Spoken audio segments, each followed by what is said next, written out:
Okay sir. ಬಾ ಮಂಜಣ್ಣ, ಮಂಜಣ್ಣ ಬಾ ಬಾ. ಅವ್ನು ಆರ್ಟಿಸ್ಟ್ ಮಾಡಿದ ತಪ್ಪು ಬಣ್ಣ ಹಚ್ಬಿಟ್ಟಲ್ಲ. ಎಲ್ಲ ಮಾಧ್ಯಮ ಮಿತ್ರರಿಗೆ ಶುಭ ಸಂಜೆ. ನಾನು ಮಂಜುನಾಥ್ ಹೆಗೇದಾರ್, ಉತ್ತರ ಕರ್ನಾಟಕ ಚಲನಚಿತ್ರ ವಾಣಿಜ್ಯ ಮಂಡಳಿಯ ಅಧ್ಯಕ್ಷರು. ಇವತ್ತಿನ ಈ ಒಂದು ಶುಭ ಸಂಜೆಯಲ್ಲಿ ಈ ಒಂದು ಪತ್ರಿಕಾಗೋಷ್ಠಿಯನ್ನು ಕರೆದಿರುವ ಮೇನ್ ಉದ್ದೇಶ ಏನಂದರೆ, ನಮ್ಮ ಚಲನಚಿತ್ರ ವಾಣಿಜ್ಯ ಮಂಡಳಿಯಿಂದ ಆಗಸ್ಟ್ 22 ಹಾಗೂ 23, 2026ರಂದು ಅಂತಾರಾಷ್ಟ್ರೀಯ ಚಲನಚಿತ್ರೋತ್ಸವವನ್ನು ಧಾರವಾಡದ ಕುಲಪುರಿಯತ ಶ್ರೀ ಆಲೂರು ವೆಂಕಟರಾವ್ ಸಭಾಭವನದಲ್ಲಿ ಹಮ್ಮಿಕೊಂಡಿದೆ ಸರ್. ಈ ಒಂದು ಕಾರ್ಯಕ್ರಮಕ್ಕೆ feature film, telefilm, short film ಹಾಗೂ ವಿಡಿಯೋ ಆಲ್ಬಮ್ಗಳನ್ನು ನಾವು ಆಹ್ವಾನಿಸಿದ್ದೇವೆ. ಈ ಚಲನಚಿತ್ರೋತ್ಸವ ನಮ್ಮ ಮಂಡಳಿಯಿಂದ ಇದು 2ನೇ ಬಾರಿ. ಇದಕ್ಕಿಂತ ಮೊದಲು ನಾವು ಕೇವಲ ಶಾರ್ಟ್ ಫಿಲ್ಮ್ ಫೆಸ್ಟಿವಲ್ನ ಮಾಡಿದ್ವಿ, ಅಂತಾರಾಷ್ಟ್ರೀಯ ಚಿತ್ರೋತ್ಸವ ಅಂತ ಮಾಡಿದ್ವಿ ಸರ್ 2022ರಲ್ಲಿ. ಈಗ ನಡುವೆಲ್ಲ ಕೊರೋನಾ ಅದು ಇದು ಸ್ವಲ್ಪ ಸಮಸ್ಯೆಗಳು ಆದವು. ಅದಾದಮೇಲೆ ಈಗ ಅಂತಾರಾಷ್ಟ್ರೀಯ ಚಲನಚಿತ್ರೋತ್ಸವನ 2 ದಿನಗಳ ಕಾಲ ಧಾರವಾಡದಲ್ಲಿ ಹಮ್ಮಿಕೊಂಡಿದ್ದೇವೆ. ಸಾಲ್ತದ ಸರ್. ವಾಣಿಜ್ಯ ಮಂಡಳಿ ಇದೆಯಲ್ಲ, ಅದಕ್ಕೆ ನೀವೇನಾದ್ರು ಕಡಿಮೆ ಮಾಡುವಂತದ್ದಾಗಿದೆಯಾ ಅಥವಾ ಹೇಗೆ? ಇದನ್ನ ಮುಂಚೆಯಿಂದ ಏನಾದ್ರು ಸಮಸ್ಯೆ ಇದೆಯಾ ಅಥವಾ ಅದರ ಜೊತೆಗೇನಾ? ಇಲ್ಲ ಸರ್, ಇಲ್ಲ, ಇದೇ ಬೇರೆ. ಇದು ನಮ್ಮ ಕರ್ನಾಟಕ ಚಲನಚಿತ್ರ ವಾಣಿಜ್ಯ ಮಂಡಳಿ ಬೇರೆ ಸರ್. ಈಗ ಸರ್ ಉತ್ತರ ಕರ್ನಾಟಕ ಚಲನಚಿತ್ರ ಎಷ್ಟು ಜನ ಮೆಂಬರ್ಸ್ ಇದ್ದಾರೆ ಸರ್ ನಿಮ್ಮಲ್ಲಿ ಇರಲಿ? ಸರ್, ನಮ್ಮಲ್ಲಿ ಈಗ 500ಕ್ಕೂ ಹೆಚ್ಚು ನಿರ್ಮಾಪಕ ಮೆಂಬರ್ಗಳಿದ್ದಾರೆ. ಈಗ ಸರ್ಕಾರದಿಂದ ಯಾವುದೇ ಮಾನ್ಯತೆ ಬೇಕು ಅಂದ್ರೆ ಏನು ನಮ್ದು ಮೇನ್ ಏನಿದೆ ಅದರಿಂದ ಆಗ್ತಾ ಇದೆ. ಇವಾಗ ಇಲ್ಲಿಂದ ಆಗೋದ್ರಿಂದ ನಿರ್ಮಾಪಕರಿಗೆ ಏನು ಬೆನಿಫಿಟ್ ಇದೆ ಸರ್? ಏನಿಲ್ಲ, ಈಗ ಈ ಮಂಡಳಿ ಆದ್ರೂ ಒಂದು ಸೊಸೈಟಿ ಆಕ್ಟ್ ಪ್ರಕಾರ ಸೊಸೈಟಿ ಬೇರೆ. ಈಗ ಉದ್ಯಮ ಅಂತ ಏನು ಕನ್ಸಿಡರ್ ಮಾಡೋ ಸರ್ಕಾರ ಮಾಡಿದಾಗಿಂದ ಮೇನ್ ಚೇಂಬರ್ ಏನಿದೆ ಅದ್ರ ಮುಖಾಂತರ ಹೋದ್ರೆ ಮಾತ್ರ ಏನು ಬೆನಿಫಿಟ್ ಆಗ್ತದೆ ನಿರ್ಮಾಪಕರಿಗೆ. ನಿಮ್ಮ ಹತ್ರ ಬಂದು ಏನು ಬೆನಿಫಿಟ್ ಅವ್ರಿಗೆ? ಸಬ್ಸಿಡಿ ಸಿಗ್ತದ, ಏನು ಬೆನಿಫಿಟ್ ಎಲ್ಲರಿಗೂ ಸಿಗುತ್ತೆ ಸರ್. ನಿಮ್ಮ ಚೇಂಬರ್ ಬರೋದ್ರಿಂದ ನಿರ್ಮಾಪಕರಿಗೆ ಏನು ಬೆನಿಫಿಟ್ ಅಂತ? ಈಗ ನಮ್ಮಲ್ಲಿ ಏನಿದೆ ಸರ್, ನಮ್ಮ ಮಂಡಳಿಯಲ್ಲಿ ಫಸ್ಟ್ ನಿರ್ಮಾಪಕರಿಗೆ ಕಡಿಮೆ ಬೆಲೆಯಲ್ಲಿ ನಾವು ಸದಸ್ಯತ್ವವನ್ನು ಕೊಡ್ತಾ ಇದ್ದೀವಿ, 1ನೇದ್ದು. 2ನೇದ್ದು, ಉತ್ತರ ಕರ್ನಾಟಕ ಭಾಗದಲ್ಲಿ ಸಾಕಷ್ಟು ಪ್ರತಿಭಾವಂತ ಕಲಾವಿದರಿದ್ದಾರೆ. ಅವರಿಗೆ ಈ ಮಂಡಳಿಯಿಂದ ಸಾಕಷ್ಟು ಅವಕಾಶಗಳು ಸಿಗ್ತಿಲ್ಲ. ಯಾಕಂದ್ರೆ ನಮಗೆ ಬೆಂಗಳೂರಿಗೆ ಬರಲಿಕ್ಕೆ 500 ಕಿಲೋಮೀಟರ್ ದೂರ ಇದೆ ಒಂದು. ಆಮೇಲೆ ಇಲ್ಲಿ ಬಂದಾಗ ಉಳ್ಕೊಳ್ತಕ್ಕಂಥ ವಸತಿ ವ್ಯವಸ್ಥೆಯ ತೊಂದರೆಗಳಿದಾವೆ 2ನೇದ್ದು. ಈಗ 3ನೇದಾಗಿ, ಸಾಕಷ್ಟು ಪ್ರತಿಭಾವಂತ ಕಲಾವಿದರಿಗೆ, ನಿರ್ಮಾಪಕರಿಗೆ ಕಡಿಮೆ ಬಜೆಟ್ನಲ್ಲಿ ಚಿತ್ರಗಳನ್ನು ಮಾಡಲಿಕ್ಕೆ ನಮ್ಮ ಮಂಡಳಿ ಒಂದು ಆಧಾರ ಸ್ತಂಭವಾಗಿದೆ ಸರ್. ಹೇಗೆ ಸರ್, ಏನಾಗಿದೆ ಈಗ ಇಲ್ಲಿ ಈ ಮಂಡಳಿಯಲ್ಲಿ ರಿಜಿಸ್ಟ್ರೇಷನ್ ಮಾಡ್ಕೊಳ್ಳಿಕ್ಕೆ ಎಷ್ಟು ಫೀಸ್ ಇದೆ ಅಂತ ನಿಮಗೆಲ್ಲ ಗೊತ್ತಿದ್ದಂಥ ವಿಷಯ. ಬೆನಿಫಿಟ್ ಇದೆಯಾ ಸರ್ ಅವ್ರಿಗೆ? ಬೆನಿಫಿಟ್ ಇದೆ, ನಮ್ಮಲ್ಲಿನೂ ಬೆನಿಫಿಟ್ ಇದೆ ಸರ್. ಯಾಕಂದ್ರೆ ನಮ್ಮದು 10,000 ಮಾತ್ರ ಮಾಡಿದ್ದೇವೆ ಸರ್. ಏನು ಬೆನಿಫಿಟ್ ಕೊಡ್ತಾ ಇದ್ದೀರಾ ಅವ್ರಿಗೆ? ಸದಸ್ಯತ್ವ ಇದು ಕೊಡ್ತೇವೆ ಸರ್ ಫಸ್ಟು. ಆಮೇಲೆ ನಮ್ಮಲ್ಲಿ ನೋಂದಣಿ ಆದಂಥವ್ರಿಗೆ ಇನ್ಶೂರೆನ್ಸ್ ಫೆಸಿಲಿಟಿ ಕೊಟ್ಟಿದ್ದೇವೆ 2ನೇದ್ದು. ಅದೇ ರೀತಿ ಯಾರಾದರೂ ಕಷ್ಟದಲ್ಲಿದ್ದರೆ ಆರ್ಥಿಕ ಸಹಾಯವನ್ನು ನಮ್ಮ ಮಂಡಳಿಯಿಂದ ಮಾಡ್ತಾ ಇದ್ದೇವೆ. ಇದು ಯಾವಾಗ ಶುರು ಆಯಿತು ಮತ್ತು ಇದುವರೆಗೂ ಎಷ್ಟು ಸಿನಿಮಾಗಳು? ಇದು ನಮ್ಗೆ ಈ ಮಂಡಳಿ ಬಗ್ಗೆ ಹೆಚ್ಚು ಮಾಹಿತಿ ಇರಲಿಲ್ಲ, ಯಾಕೆಂದ್ರೆ ಅದೆಲ್ಲ ಒಂಚೂರು ಡೀಟೇಲ್ಸ್. ನಮ್ಮ ಉತ್ತರ ಕರ್ನಾಟಕ ಚಲನಚಿತ್ರ ವಾಣಿಜ್ಯ ಮಂಡಳಿ 2014ನೇ ಇಸ್ವಿಯಲ್ಲಿ ಪ್ರಾರಂಭ ಆಯಿತು. ಅದು ಗೊತ್ತಿದೆ ಆಲ್ರೆಡಿ, ಮಾಧ್ಯಮ ಮುಖಾಂತರ ಬಹಳ ಒಂದು ಚರ್ಚೆ ಆದಂಥ ಸಂದರ್ಭ 2014ರಲ್ಲಿ. ಆಮೇಲೆ ಅವತ್ತಿನಿಂದ ಇವತ್ತಿನವರೆಗೂ 500ಕ್ಕೂ ಹೆಚ್ಚು ನಿರ್ಮಾಪಕರು ನಮ್ಮ ಸಂಘದಲ್ಲಿ ನೋಂದಾಯಿಸಿದ್ದಾರೆ. ನಮ್ಮ ಮಂಡಳಿಯಿಂದ 48ಕ್ಕೂ ಹೆಚ್ಚು 48 ಚಿತ್ರಗಳು ಸೆನ್ಸಾರ್ ಆಗಿದೆ. ಅದರಲ್ಲಿ ಆಲ್ಮೋಸ್ಟ್ ಒಂದು 30 ಚಿತ್ರಗಳು ಆಲ್ರೆಡಿ ರಿಲೀಸ್ ಆಗಿದ್ದಾವೆ. ಒಂದಷ್ಟು ಚಿತ್ರ ರಿಲೀಸ್ ಮಾಡಲಿಕ್ಕೆ ನಿರ್ಮಾಪಕರ ಸಮಸ್ಯೆ ನಿಮಗೆ ಗೊತ್ತಿದೆ. ಒಂದು ಸ್ವಲ್ಪ ಥಿಯೇಟರಿಂದು ಸಮಸ್ಯೆಗಳು ಉದ್ಭವ ಆದ ಕಾರಣ ಈಗ ರಿಲೀಸ್ ಆಗ್ತದೆ, ಒಂದೊಂದು ಚಿತ್ರಗಳು ರಿಲೀಸ್ ಆಗ್ತಾ ಇದ್ದಾವೆ. ನೀವೇ ಯೋಚನೆ ಮಾಡಿ, 2014ರಿಂದ 48 ಸಿನಿಮಾಗಳು ಮಾತ್ರ ಸೆನ್ಸಾರ್ ಆಗಿದೆ ಅಂತೀರಾ. ಇಲ್ಲಿ ಈ ಚೇಂಬರ್ ಅಲ್ಲಿ ಒಂದು ವರ್ಷಕ್ಕೆ 300 ಚಿತ್ರವರೆಗೂ ಆಗ್ತಾ ಇದೆ. ಈ ಓದುಗೌಡರ ಕಾಲದಿಂದ ನಿಮಗೂ ಅವ್ರಿಗೂ ಮತ್ತೆ ಏನೋ ಒಂದು ಒಳಜಗಳ ಏನದು? ಒಳಜಗಳ ಯಾವುದೇ ರೀತಿ ಕಾಂಟ್ರವರ್ಸಿ ಇಲ್ಲ ಸರ್. ಇನ್ನೊಂದು ಸಂಘ ಉಟ್ಕೊಳ್ಳೋಕೆ ಓದುಗೌಡರು ಅವರು ಇಲ್ಲಿಂದ ಏನೋ ಒಂದು ಆಚೆ ಹೋಗಿ ಏನೋ ಗಲಾಟೆ ಮಾಡ್ಕೊಂಡು ಶುರು ಮಾಡ್ಕೊಂಡಿದ್ದು, ಸಪ್ರೇಟ್ ಸಂಘ ಮಾಡ್ತೀವಿ ಅಂತ. ಈಗಲೇ ಇಂಡಸ್ಟ್ರಿ ವ್ಯವಸ್ಥೆ ಈ ಥರ ಇರ್ಬೇಕಾದ್ರೆ ಸಮಸ್ಯೆಗಳು ಎರಡೆರಡು ಕಡೆ ಚೇಂಬರು 3 ಕಡೆ ಚೇಂಬರು ಈ ಒಗ್ಗಟ್ಟಾಗಿ ಹೋಗ್ಬೇಕಾದ್ರೆ ಅಂತ ಪರಿಸ್ಥಿತಿ ಇವಾಗ ಇದೆ ಇಂಡಸ್ಟ್ರಿ ಅಂತದ್ದು. ಇದು ಯಾಕೆ ಬೇಕಿದಲ್ಲ ಅಂತ. ಇಲ್ಲ ಸರ್, ಇಲ್ಲ, ಇದು ಅವ್ರು ಹೇಳಿದ್ದಕ್ಕೆ ಇನ್ನೊಂದು ಅಡಿಷನ್ ನೀವು ನಿಮ್ಮ ಮೆಂಬರ್ಸ್ ಅಲ್ಲಿಂದ ಇಲ್ಲಿಗೆ ಬರೋಕ್ಕಾಗಲ್ಲ ಹಾಗೆ ಈಗೆಲ್ಲ ಆನ್ಲೈನಲ್ಲಿದೆ, ಎವ್ರಿಥಿಂಗ್ ಇಸ್ ಆನ್ಲೈನ್. ಇಲ್ಲ ಸರ್, ಏನಿದೆ ಈಗ ನೀವೇ ವಿಚಾರ ಮಾಡಿ. ಈಗ ನಮ್ಮಲ್ಲಿ ದೊಡ್ಡ ಬಂಡವಾಳ ಹೂಡಿ ಚಲನಚಿತ್ರಗಳನ್ನ ಮಾಡ್ತಕ್ಕಂಥ ನಿರ್ಮಾಪಕರಿಲ್ಲ, ಒಂದೇದು. ಎರಡನೇದಾಗಿ ನಮ್ಮ ಉತ್ತರ ಕರ್ನಾಟಕದ ಒಂದು ಹೆಮ್ಮೆ ಏನಂದ್ರೆ, ಈಗ ಕರ್ನಾಟಕದಲ್ಲಿ ಯಾವುದೇ ಮೂಲೆಯಿಂದ ಚಿತ್ರಗಳು ನಿರ್ಮಾಣವಾದರೂ ಸಹಿತ ಹೆಚ್ಚು ಹೂಡೋದು ನಮ್ಮ ಭಾಗದಲ್ಲಿ, ಅದು ನಿಮಗೆಲ್ಲ ಗೊತ್ತಿದ್ದಂಥ ವಿಷಯ. ಮೂರನೇದಾಗಿ ನಮ್ಮಲ್ಲಿ ಕಲಾವಿದರಿಗೆ ಅವಕಾಶಗಳು ತುಂಬಾ ಕಡಿಮೆ. ತುಂಬಾ ಜನ ಬರ್ತಾ ಇದಾರಪ್ಪ ಅಲ್ಲ, ಇನ್ನೊಂದು ಏನಾಗಿದೆ ಸರ್, ಇಲ್ಲೇ ಬಂದು ಮಾಡ್ತಾ ಸರ್ ಇಲ್ಲೇ ತುಂಬಾ ಜನ ಇದಾರೆ ಸರ್, ಇದಾರೆ. ಆದರೂ ಸಹಿತ ನಿರ್ಮಾಣ ಕೂಡ ಈ ಚೇಂಬರ್ ಆಗ್ತದೆ, ನಿಮ್ಮವರೇ ಬಂದು ಮಾಡ್ತಾ ಇದ್ದಾರೆ, ಕಲಾವಿದರು ಬರ್ತಾ ಇದ್ದಾರೆ. ಆಗ್ತಾ ಇದೆ ಸರ್, ಆಗ್ತಾ ಇದೆ. ನಿಮ್ಮ ಪ್ರಶ್ನೆ 100% ಕರೆಕ್ಟ್ ನೀವು ಕೇಳ್ತಾ ಇರೋದು. ಆದರೂ ಸಹಿತ ಇದು ದೊಡ್ಡ ದೊಡ್ಡ ಮೂವಿಗಳು ಮಾತ್ರ ಇಲ್ಲಿ ಮಾಡ್ಲಿಕ್ಕೆ ಬರ್ತಾ ಇದ್ದಾರೆ. ನಾವು ಸಣ್ಣವರಿಗೆ ಒಂದು ಅವಕಾಶ ಕೊಡ್ಬೇಕು ಅಂತ ನಮ್ದು ಉದ್ದೇಶ ಫಸ್ಟ್. ಸರ್, ಈ ಸಣ್ಣ ಸಿನಿಮಾಗಳು ಆಗ್ತಾ ಇದಾವೆ ಇಲ್ಲೂ ಸಣ್ಣ ಸಿನಿಮಾಗಳು ಆಗ್ತವೆ, ನಿಮ್ಮದೇ ಅಲ್ಲ, ಇಲ್ಲಿ ಲೋಕಲ್ ಏನಿದೆ ಮಾಡ್ಲಿ ಸರ್, ಅದ್ರ ಬಗ್ಗೆ ಇಲ್ಲ. ಈಗ ನಮ್ದೇನಿದೆ, ಎಲ್ಲರಿಗೂ ಒಂದು ಅವಕಾಶ ಸಿಗ್ಲಿ ಅನ್ನುವಂಥ ಉದ್ದೇಶದಿಂದ 2014ರಲ್ಲಿ ನಮ್ಮ ಚಲನಚಿತ್ರ ವಾಣಿಜ್ಯ ಮಂಡಳಿ ನಾವು ರಚನೆ ಮಾಡ್ಕೊಂಡಿವಿ. ಅಲ್ಲಿಂದ ಇಲ್ಲಿವರೆಗೆ ಯಶಸ್ವಿಯಾಗಿ ನಡೆಸ್ಕೊಂಡು ಬರ್ತಾ ಇದ್ದೇವೆ. ಯಾವುದೇ ರೀತಿ ನಾವು ಕರ್ನಾಟಕ ಚಲನಚಿತ್ರ ವಾಣಿಜ್ಯ ಮಂಡಳಿ ಜೊತೆಗೆ ಕಾಂಟ್ರವರ್ಷನ್ ಇವತ್ತಿನವರೆಗೂ ಮಾಡ್ಕೊಂಡಿಲ್ಲ. ನಿಮಗೂ ಗೊತ್ತಿದೆ ವಿಷಯ. ನಾವೆಲ್ಲ ಒಂದೇ ಹೊತ್ತಿಗೆ ಮೇಲೆ ಹೋಗ್ಲಿ ಅಂತ ನಾವು ಹೇಳ್ತಾ ಇದ್ದೀವಿ. ಅಲ್ಲ, ಕರೆಕ್ಟ್ ಸರ್, ನೀವು ಕೇಳ್ತಾ ಇರೋದು. ಬಟ್ ವಿಕೇಂದ್ರೀಕರಣ ಆದ್ರೂ ಒಳ್ಳೇದಲ್ಲ ಸರ್. ಈ ಚಿತ್ರೋತ್ಸವದ ಬಗ್ಗೆ ಹೇಳಿ. ಈ ಚಿತ್ರೋತ್ಸವ ಅಂದ್ರೆ 2 ದಿನದಲ್ಲಿ ಅಂದ್ರೆ ಎಷ್ಟು ಸಿನಿಮಾಗಳು ಬರ್ತವೆ, ಮ್ಯೂಸಿಕ್ ಕಿರು ಚಿತ್ರೋತ್ಸವ ಅಂತೀರಾ, ವಿಡಿಯೋ ಆಲ್ಬಮ್ ಇವೆಲ್ಲ ಹೆಂಗೆ ಅಕಾಮಿಡೇಟ್ ಮಾಡ್ತೀರಾ, ಹೇಗೆ ಸಾಧ್ಯ ಆಗುತ್ತೆ? ಸರ್, ಏನಿದೆ, 2 ದಿನಗಳ ಕಾಲ ಮೊದಲನೇ ದಿನ ಉದ್ಘಾಟನೆ ಸಮಾರಂಭಗಳಿರ್ತವೆ 22ನೇ ತಾರೀಕಿಗೆ. 23ಕ್ಕೆ ಒಂದೇನು ನಾವು ಈಗ ಚಲನಚಿತ್ರೋತ್ಸವದಲ್ಲಿ ಕಿರುಚಿತ್ರಗಳನ್ನು ತೆಗೆದುಕೊಳ್ತಾ ಇದ್ದೀವಿ, ಟೆಲಿಫಿಲ್ಮ್ ತೆಗೆದುಕೊಳ್ತಾ ಇದ್ದೀವಿ, ಆಮೇಲೆ ಆಲ್ಬಮ್ ಸಾಂಗ್ ತೆಗಿತೀವಿ, ಅದೇ ರೀತಿ ಫ್ಯೂಚರ್ ಫಿಲ್ಮ್ಸ್ ಇವುಗಳು ಏನು ಸಬ್ಮಿಷನ್ ಆಗ್ತವೆ. ನಮ್ಮದೇ ಆದಂಥ ಒಂದು ಜೂರಿ ಟೀಮ್ ರೆಡಿ ಮಾಡಿದ್ದೀವಿ, ಒಂದು ಎಕ್ಸ್ಪರ್ಟ್ಸ್ ರಿಸೋರ್ಸ್ ಪರ್ಸನ್ನಿಗೆ ಅವನ್ನೆಲ್ಲ ಕಳಿಸ್ಕೊಡ್ತೇವೆ ಲಿಂಕ್ ಮುಖಾಂತರ. ಅವರು ಯಾವ ಚಿತ್ರವನ್ನು ಸೆಲೆಕ್ಟ್ ಮಾಡ್ತಾರೆ ಆ ಚಿತ್ರವೇ, ಈಗ ಒಂದು 10 ನಮ್ಮಲ್ಲಿ ಚಿತ್ರಗಳು ಬಂದು ಅಂತ ಇಟ್ಕೊಳ್ಳಿ, ಫೀಚರ್ ಫಿಲ್ಮ್ಸ್ ಬಂದಂಥ ಒಂದನ್ನು ಬೆಸ್ಟ್ ಮೂವಿ ಅಂತ ನಾವು ಆಯ್ಕೆ ಮಾಡಿ ಬೆಸ್ಟ್ ಮೂವಿಗೆ 25,000 ಒಂದು ಕ್ಯಾಶ್ ಪ್ರೈಸನ್ನು ನಾವು ವಿತರಣೆ ಮಾಡ್ತೀವಿ. ಅಲ್ಲ, ಇದು ಹೆಚ್ಚಾಗಿ ಚಿತ್ರೋತ್ಸವಕ್ಕಿಂತ ಹೆಚ್ಚಾಗಿ ಪ್ರಶಸ್ತಿ ಪ್ರದಾನ ಸಮಾರಂಭದ ತರ ಅನ್ನಿಸ್ತಿದೆ. ಅಂದ್ರೆ ಇದರಿಂದ ಸಾಮಾನ್ಯ ಜನಕ್ಕೆ ಒಂದು 20 ಪಿಕ್ಚರ್ ಬಂತು ಅಂತ ಇಟ್ಕೊಳ್ಳಿ, ಅವರು ನೋಡೋ ಅವಕಾಶ ಹೆಂಗಿರುತ್ತೆ? ಎಸ್ ಸರ್, ಈ ಒಂದು ಪ್ರಶ್ನೆ ಅದ್ಭುತವಾಗಿತ್ತು. ಯಾಕಂದ್ರೆ ಪ್ರತಿಯೊಂದು ನಮ್ಮಲ್ಲೇನು ರಿಜಿಸ್ಟ್ರೇಷನ್ ಆದಂಥ ಚಿತ್ರವನ್ನ ಸ್ಕ್ರೀನಿಂಗ್ ಮುಖಾಂತರ ಸಾರ್ವಜನಿಕರಿಗೆ ತೋರಿಸುವಂತ ವ್ಯವಸ್ಥೆನ ಸಹಿತ ಈ ಒಂದು ಚಿತ್ರೋತ್ಸವದಲ್ಲಿ ಹಮ್ಮಿಕೊಂಡಿದ್ದೀವಿ ಸರ್. ಅಂದ್ರೆ ಆ 500 ಮೆಂಬರ್ಸ್ ಅಲ್ಲಿ ಯಾರು ಇರ್ತಾರೆ ಆ ಸಿನಿಮಾಗಳನ್ನು ಮಾತ್ರ ನೀವು ಎಂಟರ್ಟೈನ್ ಮಾಡೋದು? ಇಲ್ಲ ಸರ್, ಇದು ಈಗ ನಮ್ಮಲ್ಲಿ ಇಂಟರ್ನ್ಯಾಷನಲ್ ಫಿಲ್ಮ್ ಫೆಸ್ಟಿವಲ್ ಅಂದಾಗ ಇದು ಮುಕ್ತವಾಗಿ ಎಲ್ಲರಿಗೂ ಒಂದು ಅವಕಾಶ ಕೊಟ್ಟಿದ್ದೀವಿ ಸರ್. ಈ ಬೆಂಗಳೂರು ವಾಣಿಜ್ಯ ಮಂಡಳಿಯಲ್ಲಿ ಸೆಲೆಕ್ಟ್ ಇದಾಗಿರೋ ಮೆಂಬರ್ ಆಗಿರೋದು ಅವರುಗಳಲ್ಲಿ ಕಾಂಟೆಸ್ಟ್ ಮಾಡ್ಬೋದಾ? ಮಾಡ್ಬೋದು ಸರ್, 100% ಮುಕ್ತವಾಗಿದೆ ಸರ್ ಇದು. ಸ್ಕ್ರೀನಿಂಗ್ ಆಮೇಲೆ ಒಂದು ಸ್ಕ್ರೀನಿಂಗ್ 3ರಿಂದ 4 ಸ್ಕ್ರೀನಿಂಗ್ ಅವು ಹೆಚ್ಚು ಸಂಖ್ಯೆ ಫೀಚರ್ ಫಿಲ್ಮ್ ಅದು ಬಂದರೆ 3 ಅಥವಾ 4 ಸ್ಕ್ರೀನ್ಗಳನ್ನು ನಾವು ಸ್ಕ್ರೀನ್ಗಳಲ್ಲಿ ಆ ಚಲನಚಿತ್ರಗಳನ್ನು ತೋರಿಸ್ತೀವಿ. ಯಾಕಂದ್ರೆ ಒಂದೇ ಇದ್ರೊಳಗೆ ಅಂದ್ರೆ ಸ್ಕ್ರೀನ್ ಒಳಗೆ ಹೆಚ್ಚು ಚಿತ್ರಗಳು ಬಂದರೆ ತೋರಿಸ್ಲಿಕ್ಕೆ ಆಗೋದಿಲ್ಲ. ತಾವು ಕೇಳಿದಂಗೆ ಹೆಚ್ಚು ಡಿಪೆಂಡ್ ಅಪಾನ್ 5 ತಾರೀಕುವರೆಗೂ ಸಬ್ಮಿಷನ್ ಡೇಟ್ ಅದ. ಅವಾಗ ಎಷ್ಟು ಬರ್ತಾವ ಅನ್ನೋದನ್ನು ಲೆಕ್ಕ ಮಾಡಿಕೊಂಡು ಎಷ್ಟು ಸ್ಕ್ರೀನ್ಗಳಲ್ಲಿ ಇವನ್ನ ತೋರಿಸಿದ್ರೆ ಎಲ್ಲ ಜನಕ್ಕೆ ಮುಟ್ಟುತ್ತೆ ಅನ್ನುವಂಥ ವಿಚಾರವನ್ನು 5 ತಾರೀಕು ನಂತರ ನಾವು ಸ್ಕ್ರೀನ್ಗಳನ್ನು ಎಷ್ಟು ಮಾಡಬೇಕು ಅನ್ನೋದನ್ನು ವಿಚಾರ ಮಾಡ್ತೀವಿ. ಫೀಚರ್ ಫಿಲ್ಮ್ಗೆ 5,000 ಇದೆ, ಟೆಲಿಫಿಲ್ಮ್ಗೆ 4,000 ಇದೆ, ಶಾರ್ಟ್ ಮೂವಿಗಳಿಗೆ 3,000, ಆಲ್ಬಮ್ ಸಾಂಗ್ಗಳಿಗೆ 2,000 ಇದೆ.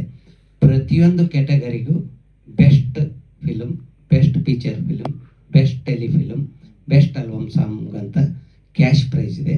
ಉಳಿದಂತೆ ಸಬ್ಮಿಷನ್ ಆದವ್ರಿಗೂ ನಾವು ಯಾವುದೇ ರೀತಿಯ ಅನ್ಯಾಯ ಮಾಡೋದಿಲ್ಲ. ಯಾಕಂದ್ರೆ ಅವಾರ್ಡ್ ಏನು ಅವ್ರಿಗೆ ಬರೀ ಕ್ಯಾಶ್ ಇರುತ್ತೆ, ಜೊತೆಗೆ ಅವಾರ್ಡು ಮತ್ತು ಪ್ರಶಸ್ತಿ ಪತ್ರ ಇರುತ್ತೆ. ಅದೇ ರೀತಿ ಕ್ಯಾಶನ್ನು ಹೊರತುಪಡಿಸಿ ಅವಾರ್ಡು ಮತ್ತು ಪ್ರಶಸ್ತಿ ಪತ್ರಗಳನ್ನು ಆ ವೇದಿಕೆಯಲ್ಲಿ ಆ ಎಲ್ಲ ಟೀಮ್ಗೆ ಕೊಡೋ ವಿಚಾರ ಮಾಡ್ತಾ ಇದ್ದೇವೆ. ಈಗ ಇದರೊಳಗೂ ಎಷ್ಟು ಬಂದಿದೆ ಸಿನಿಮಾಗಳು ಈ ವರ್ಷಕ್ಕೆ? ಎಷ್ಟು ಮೆಂಬರ್ ಆಗಿದ್ದಾರೆ, ಎಂಟ್ರಿ ಆಗಿದ್ದಾವೆ? ಈಗ ಇದು 34 ಯಾವಾಗಿಂದ ಸೆನ್ಸಾರ್ ಯಾವಾಗಿಂದ ಆಗಿರ್ಬೇಕು, ಯಾವ ವರ್ಷದ ನೀವು ಫೆಸ್ಟಿವಲ್ ಪರಿಗಣಿಸ್ತಿದ್ದೀರಾ ಆಕ್ಚುಲಿ? ಸರ್, ಈಗ 2019ರಲ್ಲಿ ಕೊರೋನಾದಂಥ ಸಂದರ್ಭದಲ್ಲಿ ಸಾಕಷ್ಟು ಜನ ನಿರ್ಮಾಪಕರಿಗೆ ಚಲನಚಿತ್ರವನ್ನ ತೋರಿಸ್ಲಿಕ್ಕೆ ಆಗಲಿಲ್ಲ. ಆ ಒಂದು ಆಮೇಲೆ ಎರಡನೇ ಹಂತದ್ದು ಕೊರೋನಾ 2022ರಲ್ಲಿ ಒಂದು ಉದ್ಭವಿಸ್ತು. ಎಷ್ಟೋ ಜನ ನಮ್ಮ ಚಿತ್ರರಂಗದಲ್ಲಿ ನಿರ್ಮಾಪಕರು ದುಡ್ಡು ಹಾಕಿ ಚಲನಚಿತ್ರಗಳನ್ನ ರೆಡಿ ಮಾಡಿಕೊಂಡು ಅದನ್ನ ಸಾರ್ವಜನಿಕರ ಅಥವಾ ಪ್ರೇಕ್ಷಕರಿಗೆ ತೋರಿಸದೆ ಇರ್ತಕ್ಕಂಥ ಸಂದರ್ಭ ಬಹಳ ಉದ್ಭವ ಆಗಿತ್ತು. ಅದಕ್ಕೋಸ್ಕರ ಈಗ ನಾವೇನ್ ಮಾಡಿದ್ದೀವಿ, ಉತ್ತರ ಕರ್ನಾಟಕ ಚಲನಚಿತ್ರ ವಾಣಿಜ್ಯ ಮಂಡಳಿ ವತಿಯಿಂದ 2020ರಿಂದ 26ರವರೆಗೂ ಅವಕಾಶಗಳನ್ನು ಕೊಟ್ಟಿದ್ದೀವಿ ಸರ್. ಬಿಡುಗಡೆ ಆದ ಚಿತ್ರಗಳಿಗೆ ಅವಕಾಶವನ್ನು ಅವರ ಕೊಟ್ಟಿದ್ದೀವಿ. ಪಿಕ್ಚರ್ ರಿಲೀಸ್ ಆಗಿದೆ ಸರ್. ಅದೇ ಸರ್, ಈಗ ಏನಾಗುತ್ತೆ ಸರ್, ಈಗ ಅದರಲ್ಲಿ ನಿಮ್ಗೆ ಒಂದು 200 ಸಿನಿಮಾ ಬಂತು ಅಂದ್ರೆ ನೀವು ಇದು ಪಾರದರ್ಶಕವಾಗಿರ್ಲಿ ಅನ್ನೋ ಉದ್ದೇಶಕ್ಕೆ ಏನ್ ಅವತ್ತು ನಾವು ಚಿತ್ರೋತ್ಸವದಲ್ಲಿ ಪ್ರೈಸ್ ಅನ್ನು ವಿತರಣೆ ಮಾಡ್ತೀವಿ, ಅವತ್ತು ಜೂರಿಜ್ ಹೆಸರನ್ನ ಇದು ಹೇಳ್ತೀವಿ ಸರ್. ಆರ್ಟಿಸ್ಟ್ಗಳು ಯಾರು ಬರ್ತಾರೆ? ಸರ್, ಆರ್ಟಿಸ್ಟ್ 5ನೇ ತಾರೀಕು ನಂತರ ಫೈನಲಿಸ್ಟ್ ಇನ್ನು ನಡೀತಾ ಇದೆ. ಎಲ್ಲ ಎಂಟ್ರಿ ಮುಗಿದ್ಮೇಲೆ ಆರ್ಟಿಸ್ಟ್ ಯಾರು ಬರ್ತಾರೆ ಅನ್ನುವಂಥದ್ದು ಕನ್ಫರ್ಮ್ ಮಾಡ್ತೀವಿ ಸರ್. ಟಿಕೆಟ್ಸ್ ಎಲ್ಲ ಹೇಗೆ ಸರ್, ಇದು ಫ್ರೀ ಎಂಟ್ರಿ ಇದೆ ಸರ್, ಎಲ್ಲರಿಗೂ ಫ್ರೀ ಎಂಟ್ರಿ ಇದೆ. ನಾವೇನ್ ಮಾಡ್ತಾ ಇದ್ದೀವಿ, ಒಂದು ಆನ್ಲೈನ್ ನಲ್ಲಿ ರಿಜಿಸ್ಟ್ರೇಷನ್ ಫಾರ್ಮ್ ಬಿಡ್ತಾ ಇದ್ದೀವಿ. ಅದರಲ್ಲಿ ಅವ್ರು ಏನು ಎಂಟ್ರಿ ಮಾಡ್ತಾರೆ, ಪಾಸ್ ಜನರೇಟ್ ಆಗ್ತದೆ. ಒಂದು ಪಾಸ್ ಜನರೇಟ್ ಆಗ್ತದೆ, ಆ ಪಾಸ್ ತಗೊಂಡ್ಬಂದವ್ರಿಗೆಲ್ಲ ಫ್ರೀ ಇರ್ತದೆ. ಮುಖ್ಯ ಕಾರ್ಯಕ್ರಮಗಳು ಯಾವ ಸಭಾಂಗಣದಲ್ಲಿ ಎಲ್ಲಿ ನಡೆಯುತ್ತೆ ಅಂದ್ರೆ ಧಾರವಾಡ ಆಲೂರು ವೆಂಕಟರಾವ್ ಭವನ ಅಂತ ಇದೆ ಸರ್, ಆ ಒಂದು ಭವನದಲ್ಲಿ ನಡೀತದೆ. 2 ದಿವಸ ಅಲ್ಲೇ? ಹೌದು ಸರ್, ಹೌದು ಎಷ್ಟು ಕೆಪಾಸಿಟಿ? ಸರ್. ಇದೆ ಸರ್, ಒಂದು 500 ಕೆಪಾಸಿಟಿ ಇದೆ ಸರ್. ತುಂಬಾ ದೊಡ್ಡ ಸಿಟಿ auditorium ಇದೆ ಧಾರವಾಡದಲ್ಲಿ. ದೊಡ್ಡ ಸ್ಟೇಟ್. ತುಂಬಾ ದೊಡ್ಡ ಜಾಸ್ತಿನೂ ಅಲ್ಲೇ ಮಾಡಿದ್ವಿ. ಆಮೇಲೆ ಇದು ನಮ್ದು ಹಾಲ್ ತುಂಬ್ತಿದ್ರೆ ನಾವು ಹೊರಗಡೆನೂ ಸ್ಕ್ರೀನಿಂಗ್ ವ್ಯವಸ್ಥೆ ಮಾಡ್ಬೇಕಂತ ಪ್ಲಾನ್ ಮಾಡ್ಕೊಂಡಿದ್ವಿ. ಸರ್, ಇದರಿಂದ ನಿಮಗೆ ಆರ್ಥಿಕವಾಗಿ ನಷ್ಟ ಆಗತ್ತಾ, ಪ್ರಾಫಿಟ್ ಆಗತ್ತಾ? ಸರ್, ಈಗ ನಷ್ಟ ಲಾಭ ಅನ್ನೋದಕ್ಕಿಂತ ಏನಿದೆ, ನಮ್ಮ ಉತ್ತರ ಕರ್ನಾಟಕ ಭಾಗದಲ್ಲಿ ಒಂದು ಚಿತ್ರರಂಗವನ್ನ ನಾವು ನೆಲೆ ಉರಿಸಬೇಕಾಗಿದೆ. ಅದರ ಉದ್ದೇಶ ಚೆನ್ನಾಗಿದೆ, ಇಲ್ಲ ಅಂತ ನಿಮಗೆ ಆರ್ಥಿಕವಾಗಿ ಏನಾದ್ರು ಬರುತ್ತಾ? ಸರ್, ಏನಿದೆ ಈಗ ಇದರಿಂದ ಎಷ್ಟು ಬರ್ತದೆ ಅನ್ನೋದಕ್ಕಿಂತ ಒಂದಷ್ಟು ದಾನಿಗಳಿಗೆ ನಾವು ಅಪ್ರೋಚ್ ಆಗ್ತಾ ಇದ್ದೀವಿ ಈ ಒಂದು ಚಿತ್ರೋತ್ಸವಕ್ಕೆ. ನೋಡೋಣ ಸರ್, ಅದರಿಂದ ಏನೇನು ಆಗ್ತದೆ ಅಂತೇಳಿ. ಸರ್ಕಾರದಿಂದ ಯಾವುದೇ ರೀತಿ ಧನ ಸಹಾಯ ಇಲ್ಲ. ಅದೇ ನಾನು ಆಗ್ಲೇ ಹೇಳಿದ್ದು, ಇವ್ರಿಗಾರ ಸರ್ಕಾರ ಕೊಡುತ್ತೆ, ನಿಮ್ಗೆ ಸರ್ಕಾರದ ಏನ್ ಸಪೋರ್ಟ್ ಸಿಗುತ್ತೆ ಅಂತ ನಾನು ಇಲ್ಲ, ಈಗ ಮುಂದಿನ ದಿನಮಾನ ಧರ್ಮದೇವತೆ ಸೈಲೆಂಟ್ ಆಗಿದ್ದಲ್ಲ ಯಾಕೆ? ಆಮೇಲೆ ಇನ್ನೊಂದು ವಿಷಯ ಸರ್, ಎಸ್ ಸರ್, ಇದೇ ಸಂದರ್ಭದಲ್ಲಿ ಈ ಒಂದು ಚಿತ್ರೋತ್ಸವದ ಇವೆಂಟ್ ಚೇರ್ಮನ್ ಅಂತೇಳಿ ನಾವು ಡಾಕ್ಟರ್ ನಾಗೇಂದ್ರ ಪ್ರಸಾದ್ ಸರ್ಗಿನ, ನಾಗೇಂದ್ರ ಮಾಗಡಿ ಸರ್ಗಿನ ಇದು ಮಾಡಿ ಸರ್, ಆಯ್ಕೆ ಮಾಡ್ಕೊಂಡಿದ್ದೀವಿ. ಅವರು ಮಾತಾಡ್ತಾರೆ ಸರ್. ಧರ್ಮದೇವತೆ ನೀವು ಎಲ್ಲ ನನ್ನ ಮಾಧ್ಯಮದ ಹಿರಿಯರಿಗೆ ಶರಣಾರ್ಥಿಗಳು. ಉತ್ತರ ಕರ್ನಾಟಕದ ವಾಣಿಜ್ಯ ಮಂಡಳಿ ನಡೆಸ್ತಕ್ಕಂಥ ಒಂದು ಈ ಪ್ರಶಸ್ತಿ ಪ್ರದಾನ ಈ ಒಂದು ಕಾರ್ಯಕ್ರಮಕ್ಕೆ ನನ್ನ ಇವೆಂಟ್ ಚೇರ್ಮನ್ ಆಗಿ ಮಾಡಿದ್ದಾರೆ. ಅದಕ್ಕೆ ಸಂಬಂಧಪಟ್ಟ ಹಾಗೆ ನಾವು ಒಂದು ಕೆಲವೊಂದಿಷ್ಟು ವಿಚಾರಗಳನ್ನು ಒಳ್ಳೆ ಉದ್ದೇಶ ಇಟ್ಕೊಂಬಂದರು. ಇದರಲ್ಲಿ ಈಗ ಆ್ಯಕ್ಚುಲಿ ಹೇಳಬೇಕಂದ್ರೆ ಇದಕ್ಕೆಲ್ಲ ಬ್ಯಾಕ್ ಬೋನು ಎಲ್ಲ ಕೂತಿರೋರೆಲ್ಲರೂ ನಾವು ಕೈಯಿಂದ ದುಡ್ಡುಗಳನ್ನು ಹಾಕ್ಕೊಂಡು ಒಂದು ಚಟುವಟಿಕೆಯಲ್ಲಿ ಇರಲಿ ಅಂತ ಸರ್. ಈಗ ನಮ್ಮಲ್ಲಿರ್ತಕ್ಕಂಥ ಕಲಾವಿದರು, ಟೆಕ್ನಿಷಿಯನ್, ಪಾಪ ಅವಕಾಶ ವಂಚಿತರು ಎಲ್ಲ ತುಂಬ ಜನ ಇದ್ದಾರೆ.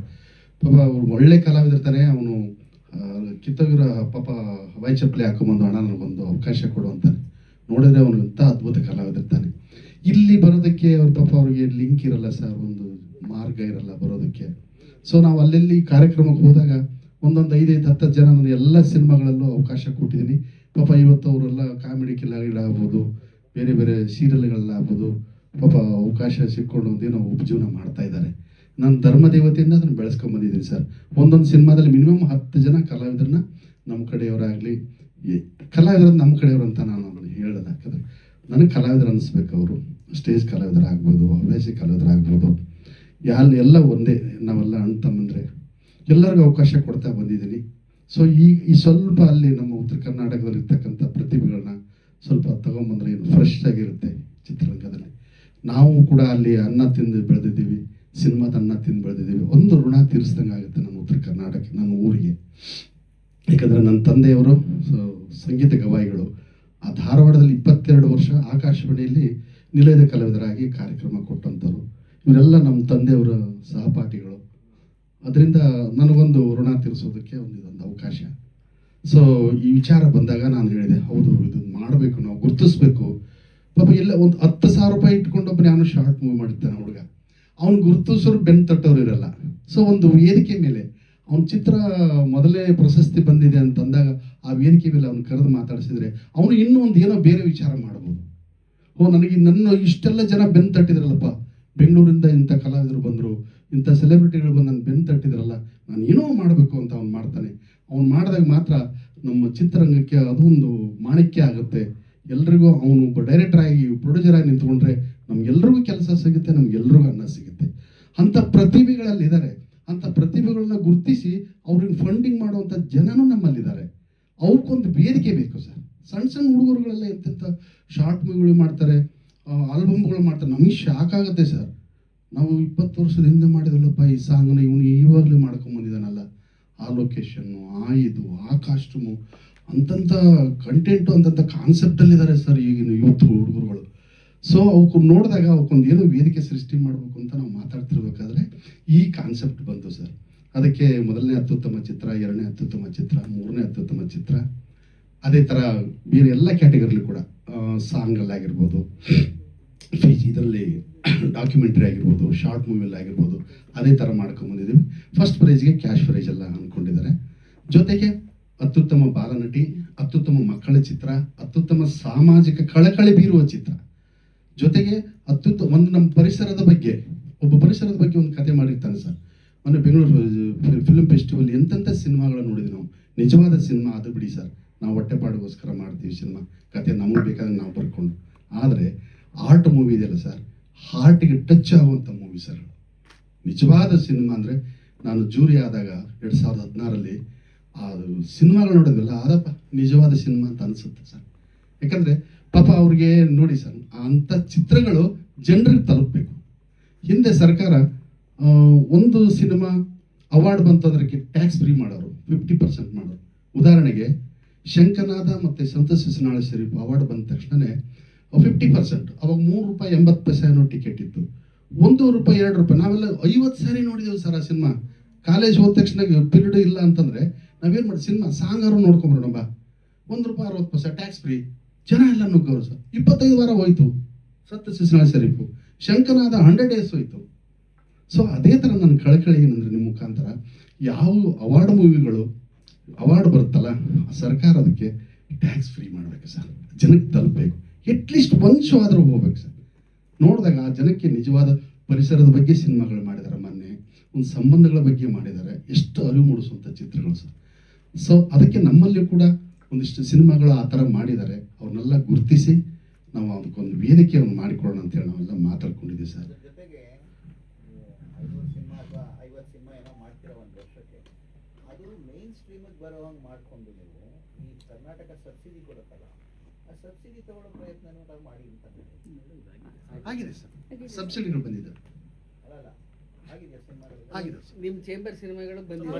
ನಂದೇ ಇದೆ ಉದಾಹರಣೆ. ನಾನು ಆ ಚೇಂಬರ್ದ ಫಿಲ್ಮ್ ಪ್ರೊಡ್ಯೂಸರು. ಇದೇ ವೇದಿಕೆಯಲ್ಲಿ ಆಡಿಯೋ ಲಾಂಚ್ ಮಾಡಿದ್ದು, ಪ್ರೆಸ್ ಮೀಟು ಮಾಡಿದೆ. ಮಿಸ್ಟರ್ ಚೀಟರ್ ರಾಮಾಚಾರಿ ಅಂತ. ಸಬ್ಸಿಡಿನೂ ಬಂದಿದೆ, ಅಮೆಝಾನ್ ಪ್ರೈಮಲ್ಲೂ ಹಾಕಿದ್ದೆ ನನ್ನ ಮೂವಿ. ಈಗ ಯೂಟ್ಯೂಬಲ್ಲಿ ಡಬ್ಡ್ ವರ್ಷನ್ ಇದೆ ನಂದು. ನನ್ನ ಹೆಸರು ಪ್ರವೀಣಾ ಕುಲಕರ್ಣಿ ಅಂತ, ಸಂಘಟನೆ ಕಾರ್ಯದರ್ಶಿ. ಎಲ್ಲ ಮಾಡ್ತೀರಾ ನೀವು? ನಿಮ್ಮ ಕಡೆ ಉತ್ತರ ಕರ್ನಾಟಕದ ಕಡೆ ರೀಲ್ಸ್ ತುಂಬಾ ಪಾಪ್ಯುಲರ್ ಈಸಿ ಅಲ್ಲ, ಅವ್ರನ್ನ ಈಗ ಇತ್ತಾಗಿನವ್ರು ಬಳಸ್ಕೊಳ್ತಾ ಇದ್ದಾರೆ. ರೀಲ್ಸ್ ಎಲ್ಲ ಇಲ್ವಾ ಇವಾಗ ಕ್ಯಾಟಗರಿನಲ್ಲಿ? ಆಲ್ಬಮ್ ಸಾಂಗಿಗೆ ಅವಕಾಶ ಕೊಟ್ಟಿದೆ ಸರ್. ಶಾರ್ಟ್ ಮೂವಿಗೂ ಅವಕಾಶ ಇದೆ ಸರ್.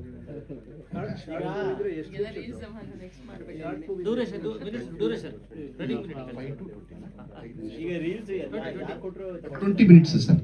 ರೀಲ್ಸ್ ಯಾರು ಕೊಟ್ಟರು ತಗೋತೀರಲ್ವಾ? ನಮ್ಮ ಸರ್ ರೀಲ್ಸ್ ಮಾಡೋದು ಅದು ಕೊಡ್ತಾರೆ.